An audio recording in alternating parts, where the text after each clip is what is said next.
안녕하세요. 따스한 햇살이 가득했던 봄이 지나고 어느덧 점점 뜨거워지는 계절로 접어들고 있는 것 같습니다.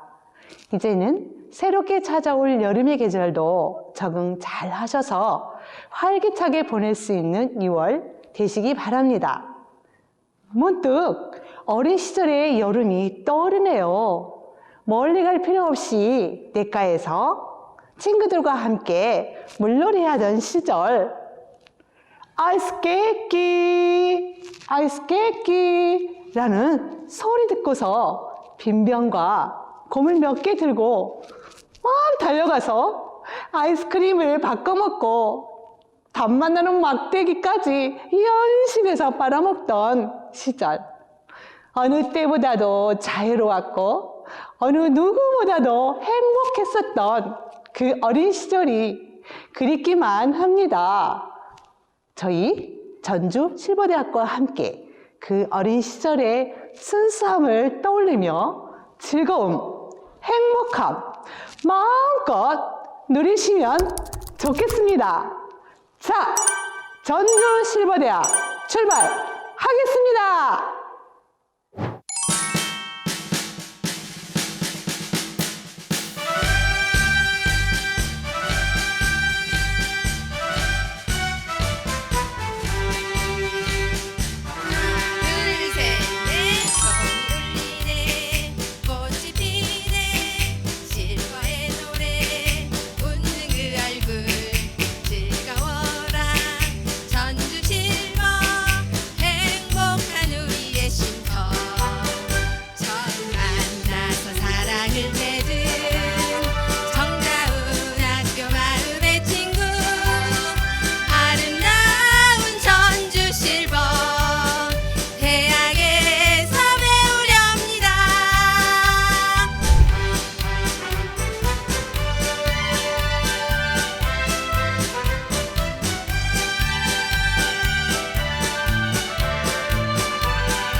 힘있게 뜁니다.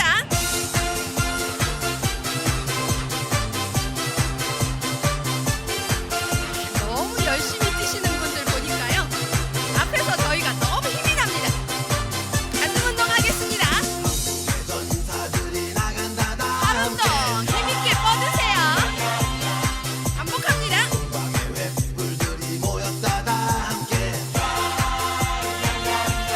가슴 운동.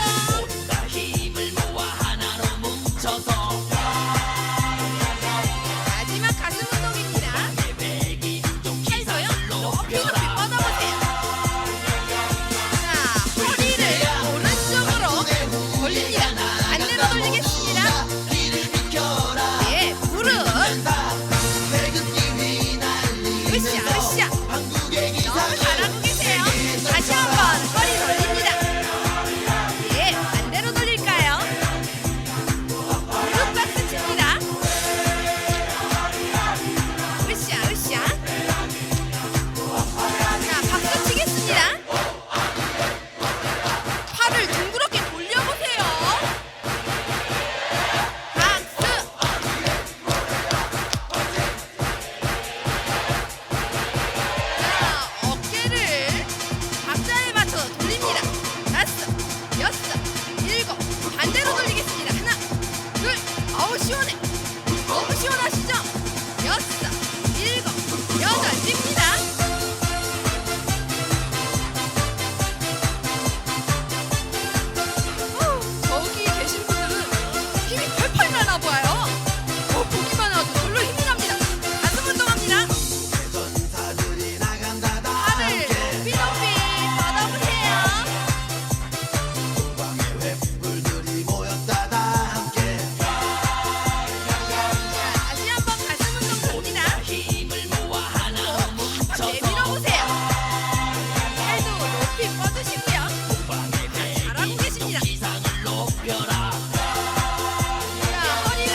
안녕하세요. 가수 영입니다.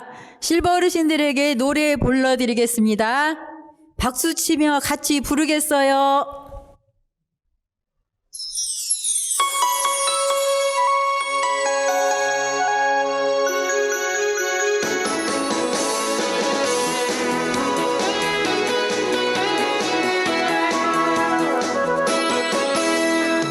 나이야 가라 나이야 가라 나이가 됐으냐 오늘이 가장 젊은 날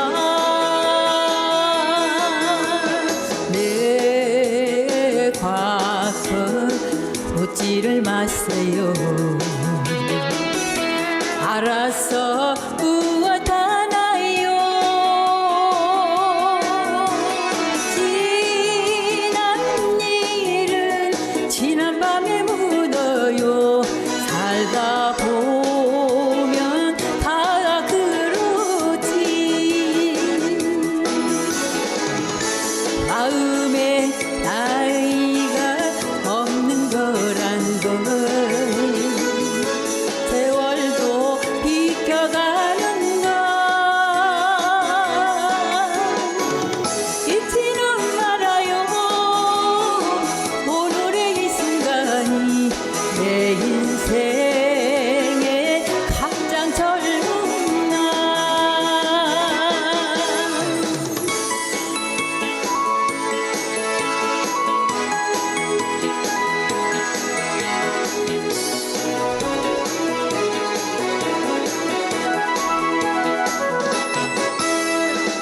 나이야 가라 나이야 가라 나이가 될 순간 오늘이 가장 젊은 날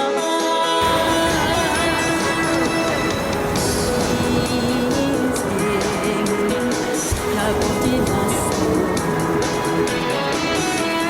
그렇게 흘려보내요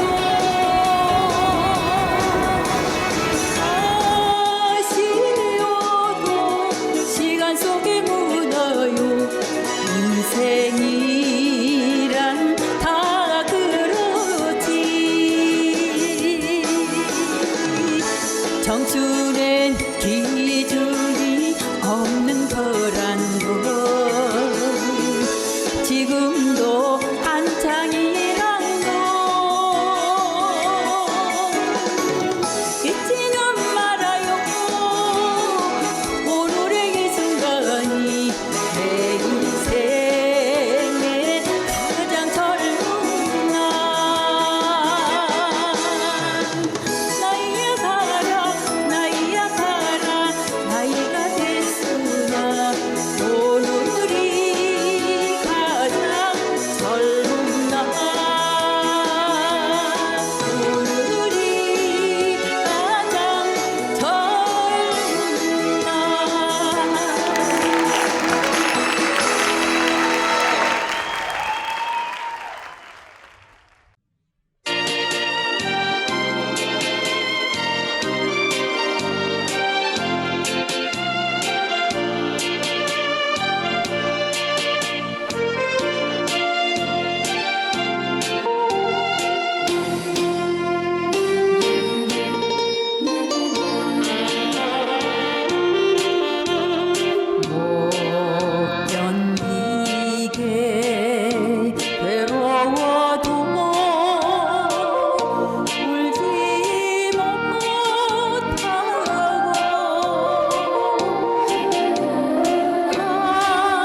안녕하십니까?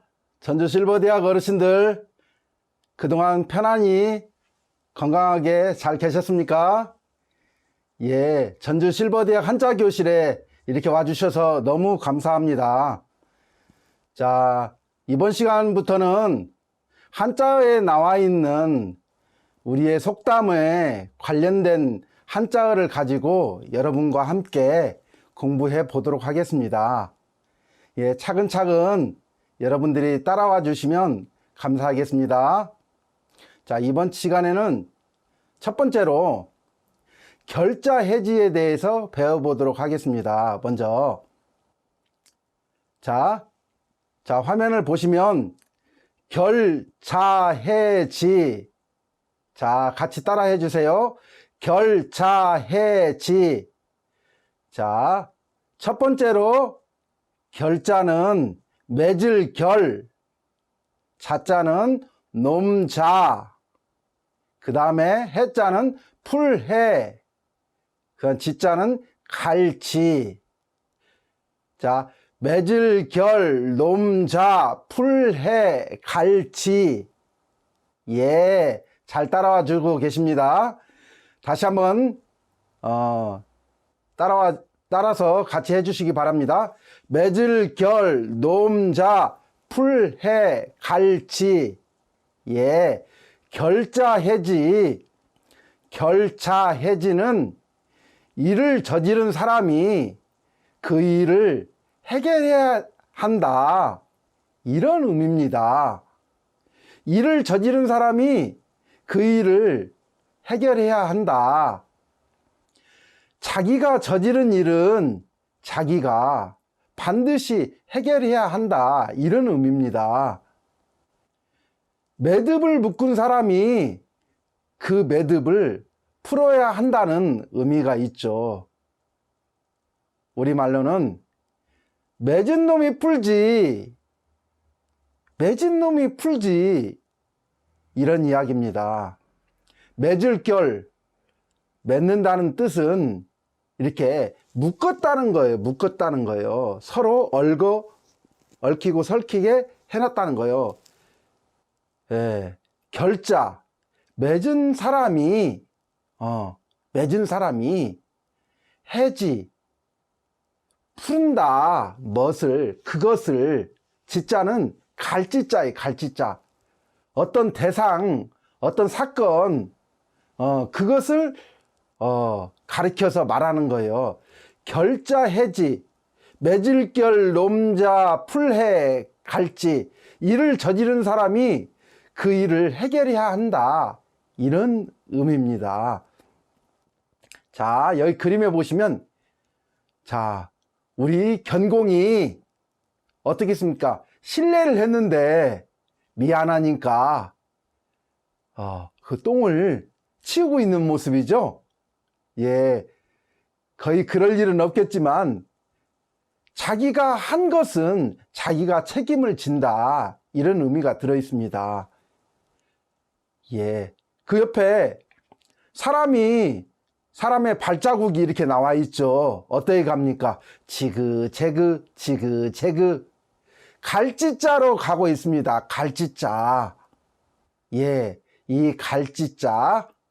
자, 이 한자, 지그재그로 가고 있는 모습을 글자로 갈지자를 써서 그렇게 나타내고 있습니다. 자, 그 다음에는 동가홍상에 대해서 배워보도록 하겠습니다. 동가홍상, 너무 빠릅니까? 예, 천천히 하겠습니다. 동가홍상, 같을 동, 예, 갑가, 불글홍, 치마상, 같을 동, 갑가, 불글홍, 치마상. 예, 같은 값이면 붉은 치마다, 다홍치마다, 이런 이야기입니다. 그대로 직역을 해서 해보면 같은 값이면 붉은 치마. 예. 같은 값이면 좀 더 나은 것을 골라서 가진다는 의미예요. 예. 같은 값이면 타홍치마라. 이런 얘기 많이 하시잖아요. 그것 보고 동가홍상이라고 합니다. 동가. 같은 가격, 같은 값. 예. 예. 똑같은 수준이면 똑같이 보기에 좋으면 예. 보기에 좋은 그런 붉은 치마를 택한다는 거죠. 같은 값이면. 예. 자, 여기 보십시오. 실버 어르신들에게 우리 예쁜 색시가, 얼굴은 보이지 않지만 예쁜 색시가 붉은 치마를 입고 다홍 치마를 입고 전주 실버 어르신들 세배 받으세요. 이렇게 세배를 다소곳하게 하고 있는 모습이에요. 예, 오른쪽에는 치마상자를 말하고 있습니다. 치마상자. 치마상. 예. 치마를 한자로 치마상. 예. 상이라고 상. 예. 예, 다시 한번 복습해 보도록 하겠습니다. 결자해지, 결자해지, 매질결, 놈자, 풀해, 갈지. 일을 저지른 사람이 그 일을 해결해야 한다. 예. 자기가 저지른 일은 자기가 해결해야 한다는 얘기입니다. 맺은 사람이 그것을 풀어야 한다는 거예요. 서로 마음에 쌓여 있으면, 아이고, 동생, 아이고, 내가 잘못했네. 먼저 손을 내밀어 보세요. 예. 좋습니다. 결자해지, 결자해지. 예. 힘들어도 책임질 것은 책임져야죠. 아무리 짐승이지만 자기가 신뢰한 것을 치우려고 하는 거 보세요. 예. 자, 동가홍상, 동가홍상. 동가, 같은 값이면 홍상, 다홍치마라. 예. 동가홍상, 같을 동, 갑가, 붉을홍, 치마상. 동가, 같은 값이면 홍상, 붉은 치마, 밝은 다홍치마라고. 예, 같은 값이면 다홍치마라고 우리 옛말에 많이 쓰죠. 그것 보고 한자로는 동가홍상이라고 합니다. 같은 값이면 다홍치마, 같은 값이면 좀 더 나은 것을 골라서 가진다는 의미예요. 자, 오늘은 결자해지와 동가홍상에 대해서 배워봤습니다. 우리 실버 어르신들이 한 글자 한 글자 배우시면서 우리 옛 선조들이 한자어를 쓰면서 또 이 한자어 속에 담겨 있는 속담을 음미해 보시면서 또 생활하시면, 아, 그때 청학도 한자교실 선생님이 결자해지라고 했지. 아이고, 내가 먼저 풀어야지 하면서 손을 내밀고, 동가홍상, 같은 값이면 다홍치마라? 그때 실버대학에서 뭘 배웠는데? 아, 맞아. 동가, 같은 값이면 홍상, 다홍치마다고. 같은 값이면 더 좋은 것을 골라라는 거예요. 예. 이번 시간에 결자해지와 동가홍상에 대해서 배워봤습니다. 실버 어르신들 다음 시간까지 안녕히 계세요.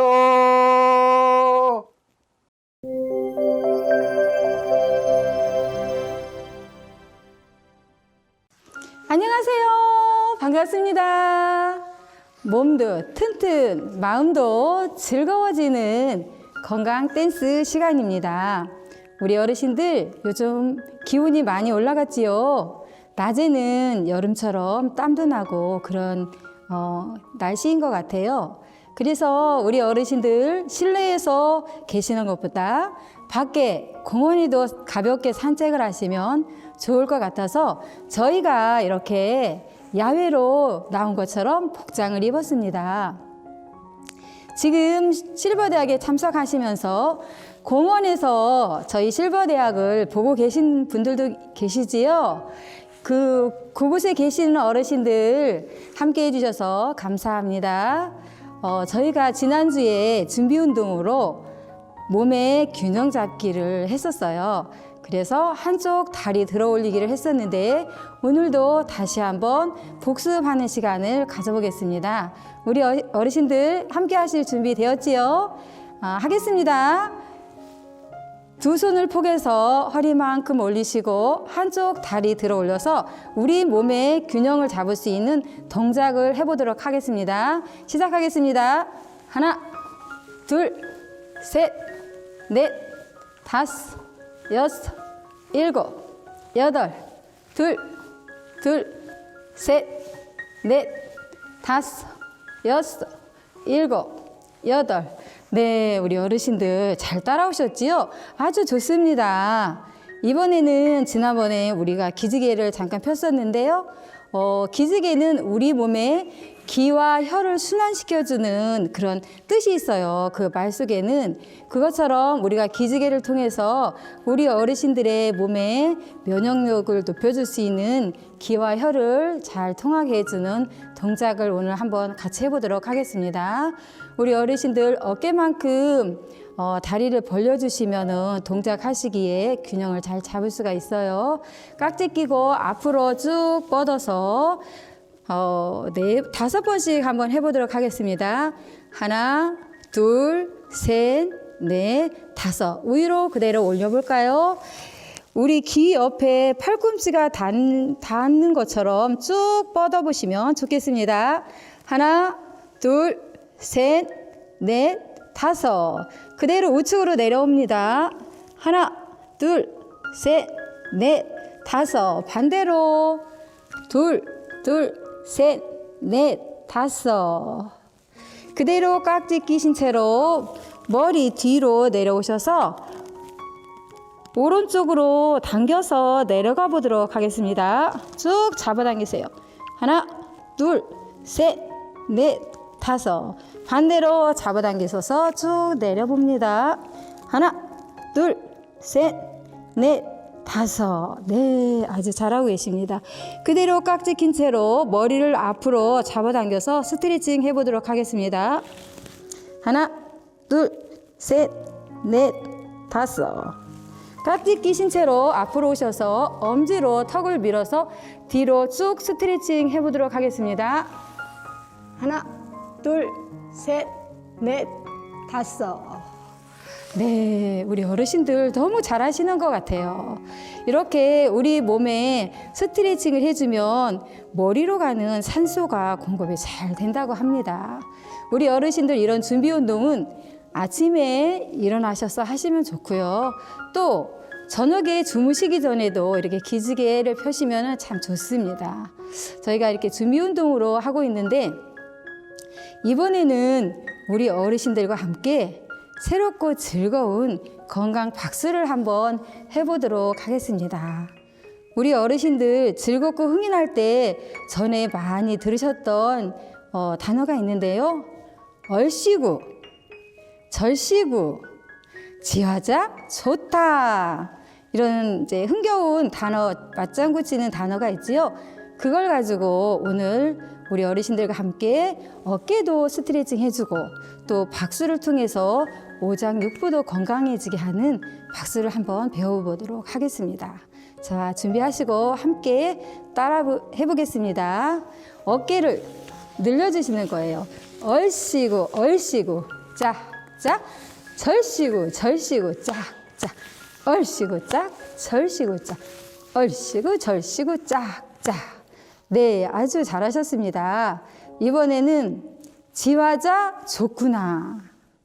이거는 이제 가슴을 좀 확장해주는 그런 동작이에요.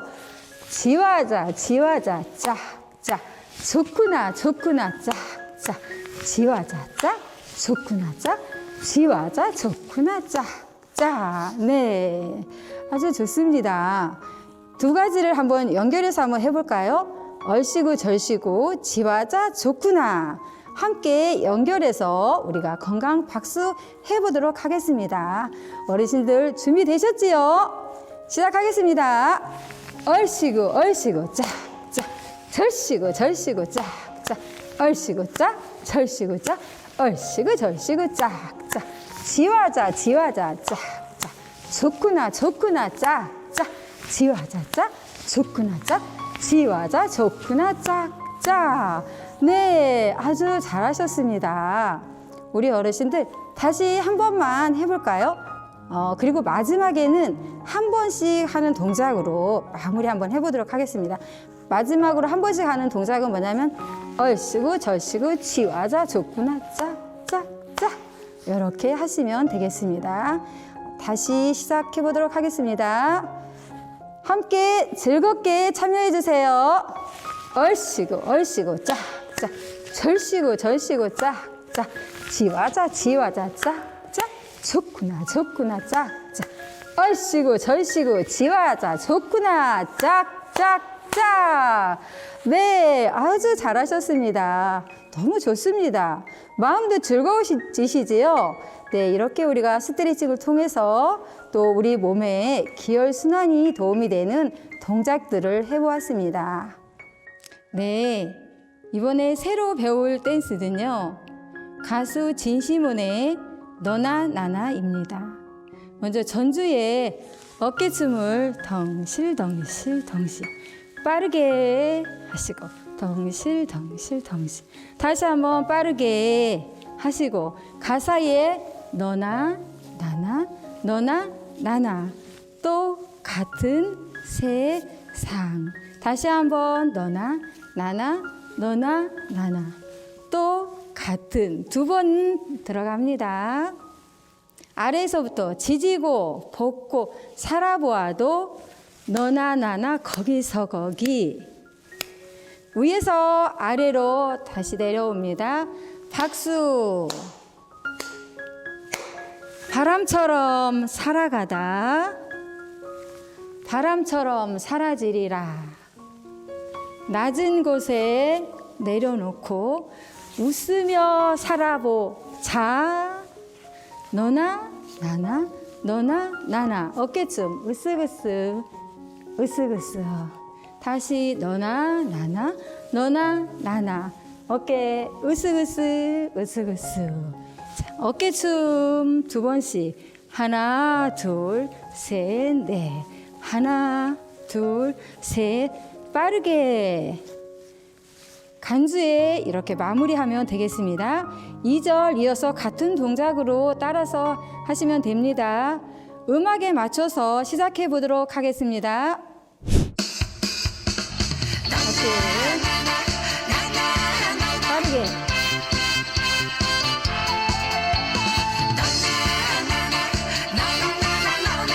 빠르게 네, 잘하십니다. 똑같은 세상 같은 인생 나나 너나 너나 나나 똑같은 세상 아래쪽으로 올라갑니다. 지지고 볶고 살아보아도 너나 나나 거기서 거기 위에서 아래로 네 거냐 내 거냐 따져보아도 박수. 너나 나나 거기서 거기 바람처럼 바람처럼 살아가다 아래로 바람처럼 사라지리라. 낮은 곳에 낮은 곳에 내려놓고 내려놓고 웃으며 살아보자. 너나 하나 어깨춤 나나 동시에 똑같은 인생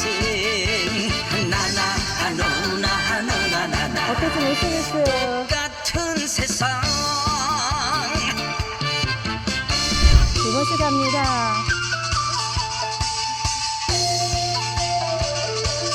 얼쑤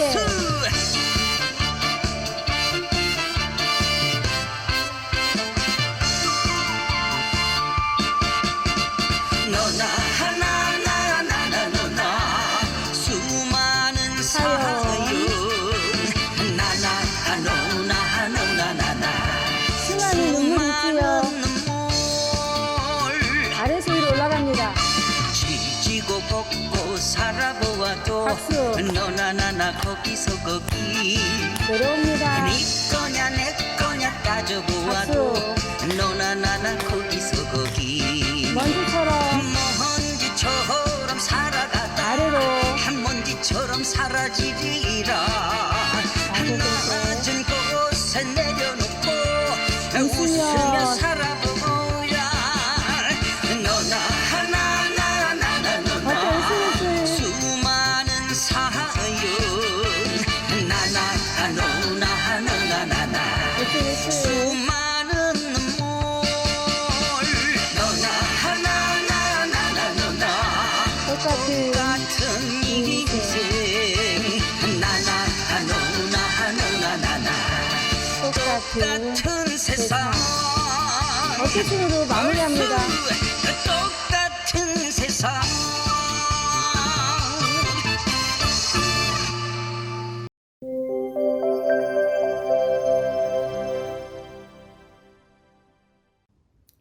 안녕하세요.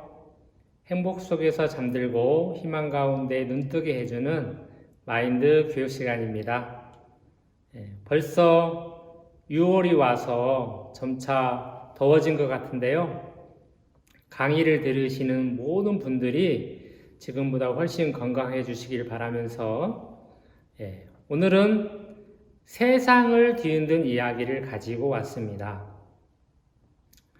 혹시 서울의 63빌딩을 아시나요? 저는 20대쯤에 한번 가본 기억이 있고요. 1년에 몇 차례씩 서울에 갈 때면 창밖으로 63빌딩을 보기도 했습니다. 63빌딩의 높이는 혹시 얼마나 될까요? 63빌딩은 남산, 서울의 남산보다 1m가 낮은 264m입니다. 우리나라에서 제일 높은 빌딩은 현재 롯데월드타워죠. 현재 국내 1위이자 세계 5위의 높이입니다. 층수는 123층, 높이는 555m입니다. 롯데월드타워는 2011년 11월에 착공을 해서 2016년 12월에 준공을 했는데요. 5년 1개월이 걸렸습니다. 왜 이 세상을 뒤흔든 이야기에 갑자기 63빌딩 또 롯데월드타워가 나왔는지 무척 궁금하시죠? 이제부터 본격적으로 이야기를 해보겠습니다. 혹시 마천루라고 들어보셨습니까? 마천루의 아버지, 마천루는 하늘을 찌르듯 높은 건물을 의미하는 그런 의미를 가지고 있습니다. 그래서 굉장히 높은 하늘을 찌르는 그런 높은 건물을 이제 마천루라 하거든요. 마천루의 아버지, 그러니까 이제 맨 처음 이 마천루라고 이름을 불릴 만한 그런 건물이 이 지구상에 나타납니다. 그게 1930년도에 세워졌어요. 지금으로부터 그렇게 얼마 되지 않습니다. 1930년은 잘 사는 선진국도 이때에는 흑백 영화나 또 라디오 방송이 나올 때 그런 시대였어요. 잘 사는 나라 선진국에서 이 지구상에요. 그러니까 굉장히 잘 사는 그런 나라는 아니었죠. 그런 위치의 어떤 지구상에 그런 나라가 별로 없었는데 이때 지하 2층에 지상 102층 높이 이 지상의 102층 높이로 건물을 지었습니다. 이 높이가 무려 381m의 건물을 지은 거예요. 1930년에. 그래서 이 건물은 41년 동안, 무려 41년 동안 세계에서 최고로 높은 그런 건물로 일컬음을 받습니다. 그래서 마천루의 아버지다라는 별명을 갖게 됐는데요. 그래서 오늘 먼저 이 최고층 건물에 대해서, 최고층 빌딩에 대해서 알아보겠습니다. 이 102층을 짓는데 여러분 불과 1930년도에 11개월이 걸렸습니다. 이 롯데 월드타워는 5년 1년이 걸렸거든요. 근데 1930년도에 102층을 짓는데 불과 11개월밖에 걸리지 않았다는 거죠. 이때는 최신 컴퓨터와 또 최신 건축 기법과 중장비를 동원하지도 않았거든요. 그런데 어떻게 이런 건물을 지었을까요? 자, 그래서 이 빌딩은 또 1950년도에서 약 51년 사이에 62.2m의 텔레비전 송전을 위한 안테나 탑을 설치하게 되면서 총 높이가 443.2m가 됩니다. 그래서 세계에서 가장 높은 건물이 되죠. 그 당시 비현실적인 건물이었어요. 거의 모든 건물에, 가장 높다는 모든 건물의 거의 2배 수준이었습니다. 높이가. 그래서 현재 이 시대의 이 건물보다 높은 건물이 몇십 개 더 있을 정도입니다. 그래서 이 건물이 태어나기 전에, 준공하기 전에는 말 그대로 현재 TV도 없었고요. 그 당시에는 컴퓨터도 없었고, 히틀러도 등장하기 전 시대의 작품인 이 건물이 지금까지도 너무 안전해서 안정상 한치의 문제도 없다는 사실은 누구에게나 이 건물 앞에서 경외심을 불러일으킬만 하다는 건물입니다. 1층을 건설하는데 1.4일이 걸렸고요. 이 건물은 이 규모를 생각할 때 더욱 대단한 것을 알 수가 있습니다. 1층을 건설하는데 1.4일이 걸렸다는 것을 보면요. 그리고 철골 구조를 12일, 또 콘크리트 바닥을 4일, 외부 금속 마감을 35일 등 이 공사 기간이 단축됐고, 건설 비용도 약 한 2,500만 달러로 처음 예산에서 200만 달러가 줄었습니다. 지금 돈으로 보면 약 300억 원을 들여서 102층 건물을 지은 거거든요. 이 건물의 높이에 대한 기록은 41년 후에 깨집니다. 하지만 미국의 뉴욕의 맨하튼과 같은 시내 중심에서 매일같이 변화하는 대규모의 건설 자재와 인력을 관리하며 차질 없이 지었다는 것, 또 나아가 공사 기간을 앞당기고 또 예산까지 절감했다는 것은 현재의 최고층 건물들도 따라잡을 수 없는 정말 놀라운 기록들입니다. 이 건물의 건설 과정에서 이런 성공을 거둔 것은 협업 때문입니다. 협업. 그리고 건설사의 천재적인 건설 관리 덕분이었죠. 또 발주자, 또 설계사, 엔지니어사, 또 건설사 등 많은 주체가 참여하는 건설 사업은 이 각 영역 간 효과적인 의사소통이 필요하며 지금도 건설 사업의 성패를 좌우하는 요소가 됩니다. 그래서 건축회사, 건설사, 발주사와 같은 각 분야 전문가들은 건설 계획부터 문제 해결까지 한 팀으로 일을 했습니다. 큰 손실로 이어지는 설계 오류나 또 건설 지연 없이 이 촉박한 기간 내에 완공이 가능했던 것은 이러한 협업이 바탕이 된 것입니다. 자, 이 건물이 지어진 이 방식이 이 패스트 트랙이라는 방식으로 건설이 됐는데요. 이 빌딩은 이후 2000년대 현재에서도 이 거대 프로젝트에서 유용하게 사용이 됩니다. 이 패스트 트랙이라는 이 공법은 2002년도 우리나라 한일 월드컵 당시 서울 상암 월드컵 경기장에 촉박한 완공일을 맞추는 데에도 사용이 됐습니다. 자, 여러분, 이 아름다운 빌딩 보이십니까? 이 아름다운 빌딩의 이름이 궁금하지 않으신가요? 여러분들께서 이미 알고 계시는 이름인데요. 바로 엠파이어 스테이트 빌딩입니다. 옆에 본 화면에 사진 보이시죠?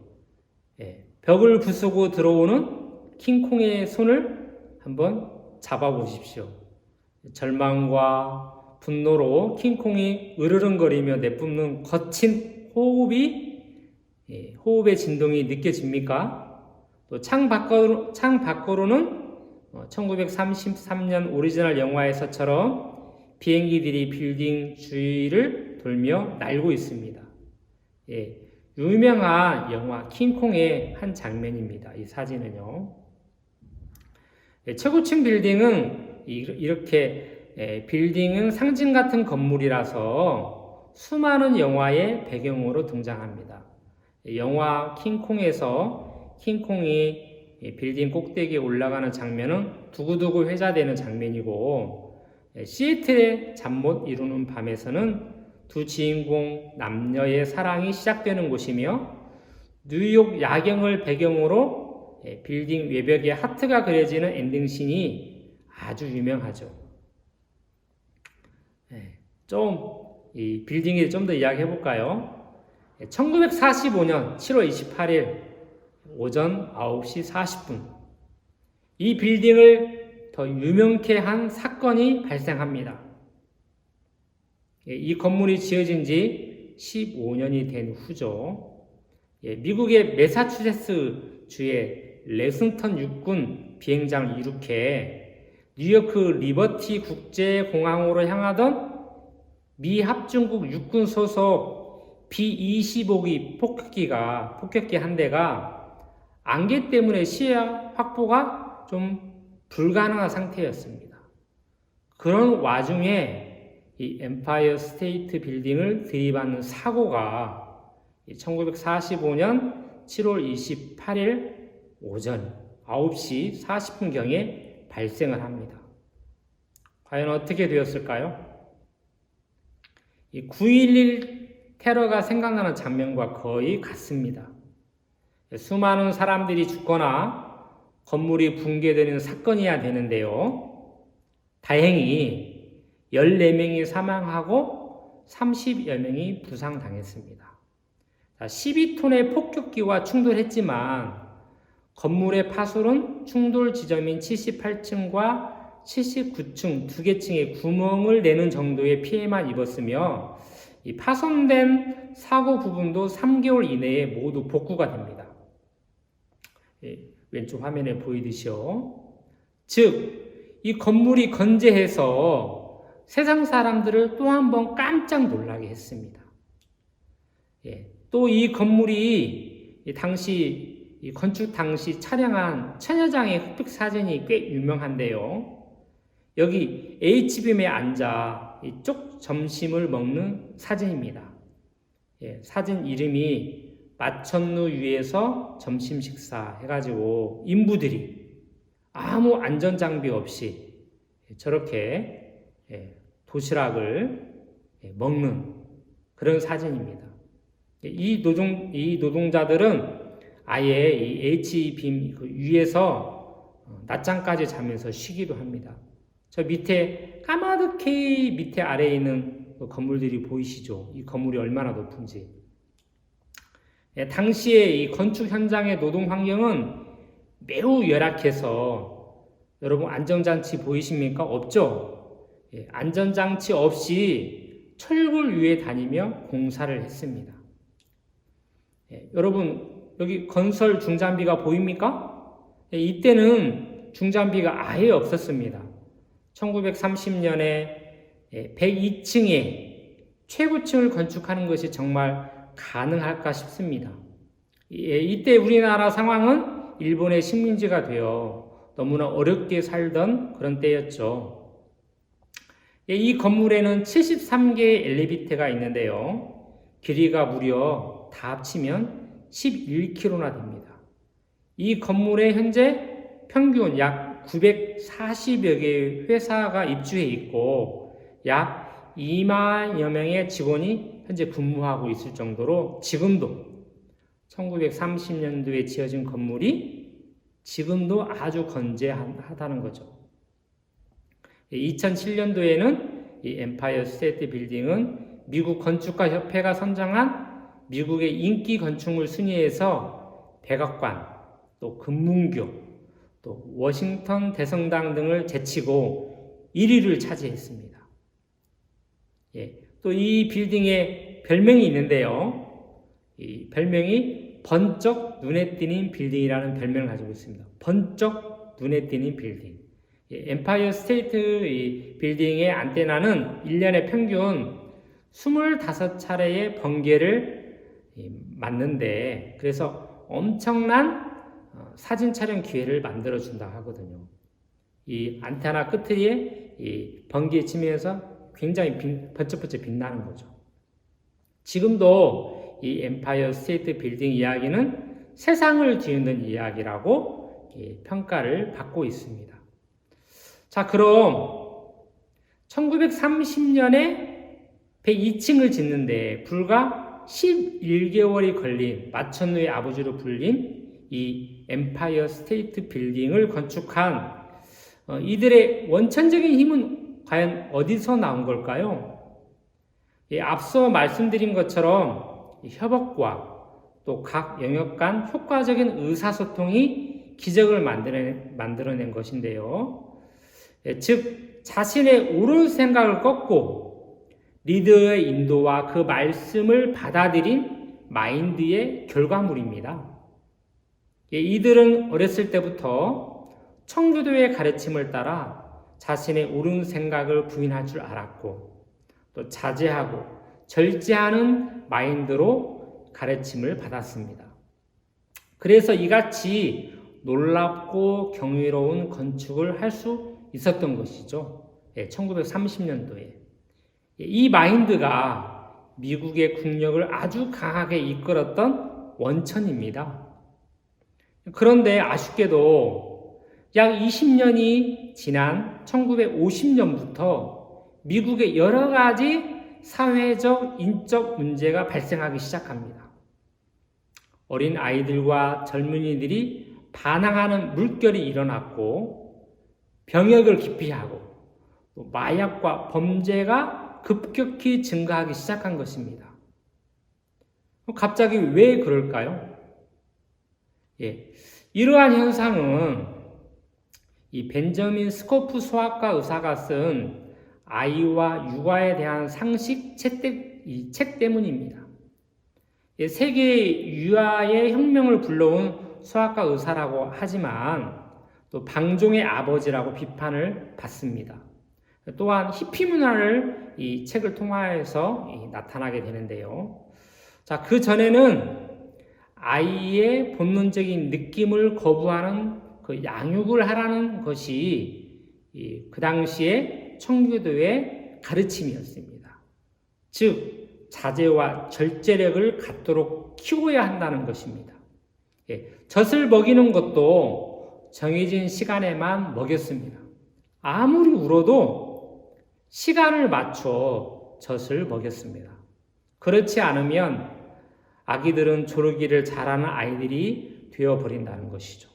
이렇게 욕구를 절제하고 또 자제하는 힘을 아주 어렸을 때부터 가르친 것입니다. 스포크 박사는 부모들이 아이를 기를 수 있는 본능적 능력을 갖고 있다는 점을 강조하면서 아기들이 울 때나 배고플 때 또는 피곤할 때 부모들이 어떻게 다루어야 하는지를 이야기하면서 또 이 이야기하면서 아기한테는 나타나는 현상에 따라 이 어린 아이들이 나타나는 현상에 따라 결정을 해야 된다고 그렇게 조언하는 책입니다. 한마디로 말하면 아이가 울면 바로 젖꼭지를 물려라 그런 말입니다. 즉 이제 본능을 신뢰하고 상식을 따르면 문제가 없을 것이라고 했어요. 또 시간제 수육은 맞지 않다. 아이들이 배고플 때 그냥 먹여라. 또 아기들은 자신이 언제 얼마나 먹어야 한다는 것을 누구보다도 잘 알고 있다. 배고파서 울 때마다 젖을 준다고 해서 더 졸라대는 아이가 되지 않는다. 이렇게 말한 거죠. 그래서 어떤 규칙적인 것보다 아이가 이렇게 요구하면 그대로 먼저 그 아이의 욕구를 살펴서 그대로 해주라는 거죠. 스포커 박사의 이러한 관점은 당시 부모들이 아기들의 성적 욕구와 행동을 자연스러운 것으로 보게 했습니다. 이 결과는 자기 생각, 즉 내가 생각을 따라 마음껏 행동하게 하게 했습니다. 그래서 내 생각을 꺾고 다른 사람의 마음을 살피거나 그 마음을 받아들이는 기능을 현저하게 떨어지게 했습니다. 성서에 이런 말씀이 있습니다. 밑에 보이듯이요. 내 생각은 너희 생각과 다르며 내 길은 너희 길과 달라서 하늘이 땅보다 높음 같이 내 길은 너희 길보다 높으며 내 생각은 너희 생각보다 높으니라 라고 했습니다. 우리는 나 자신에 대해 관대해서 내가 생각하고 결정하는 것이 대부분 맞다고 믿고 있습니다. 그래서 우리 생각을 버리고 자제하고 절제하는 것이 어렵지만 성서 말씀과 같이 내 생각과 그 길 넘어 더 높고 위대한 것이 있다는 것이죠. 얼마 전 아침에 집에서 제가 좀 설거지를 했습니다. 저녁에 제 아내가 갑자기 저한테 여보, 당신이 아침에 설거지하면서 잘못한 게 하나 있어요. 말해도 돼요? 제가 깜짝 놀랐어요. 내가 아주 깔끔하게 주변에 청소를 깨끗이 설거지를 했거든요. 근데 아내가 뭐라고 하냐면 그게 뭐냐면 내가 그 옆에 물통에다가 맑은 물통 그 물통에다가 이를 닦으려고 소금물을 담아 놨어요. 근데 그것을 당신이 싱크대에 부어버렸어요. 이렇게 말하는데 제가 깜짝 놀랐습니다. 내가 열심히 잘하는 게 오히려 내 아내에게는 잘못한 게 하나가 보여지는구나. 저는 열심히 설거지를 했거든요. 근데 아내가 쓰려고 했던 그 소금물을 담은 물통도 저는 설거지를 해야 한다고 생각해가지고 그 소금물을 부어버린 거예요. 저는 그걸 몰랐으니까. 저는 잘했는데 아내가 볼 때는 제가 잘못한 게 됐죠.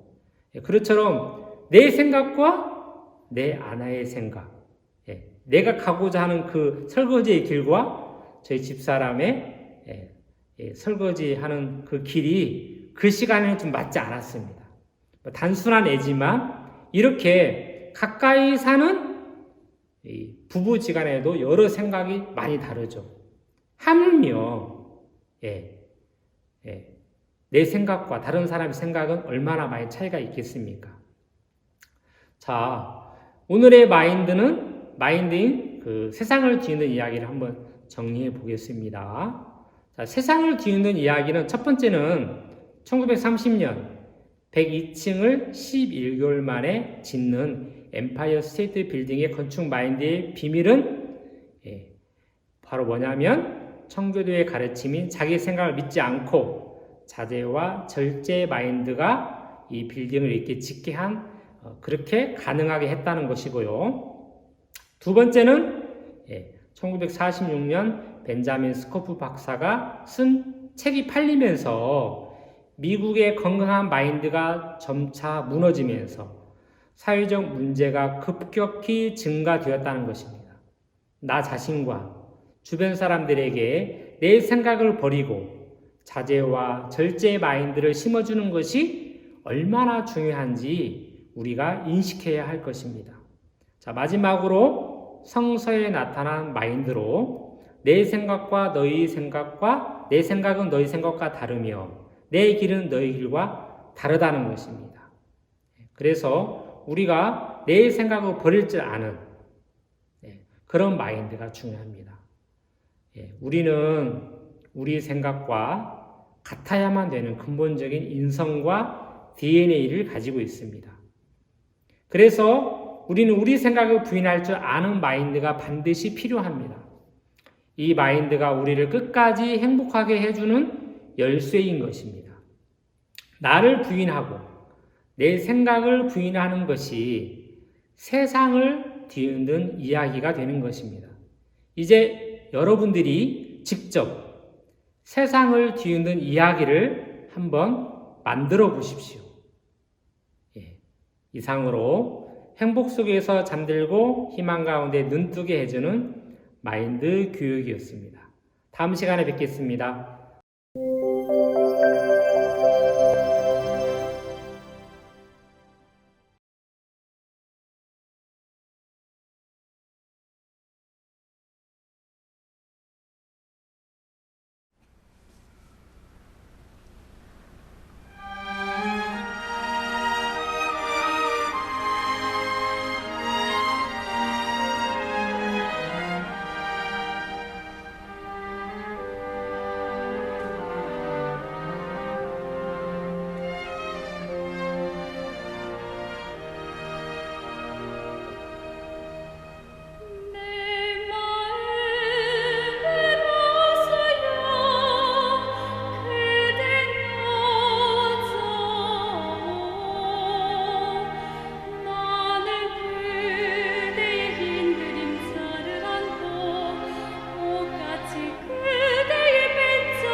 행복한 시간들 되셨나요? 너무나 덥지만 마음만은 실버대학과 함께 하시면서 시원해졌으리라 믿습니다. 언제 우리 어르신들과 함께 저 시원한 계곡으로 놀러 가고 싶네요. 코로나도 빨리 물러가고 함께 여행할 날을 소망합니다. 그럼 다음 주 화요일 오후 2시 또 찾아뵙겠습니다. 감사합니다.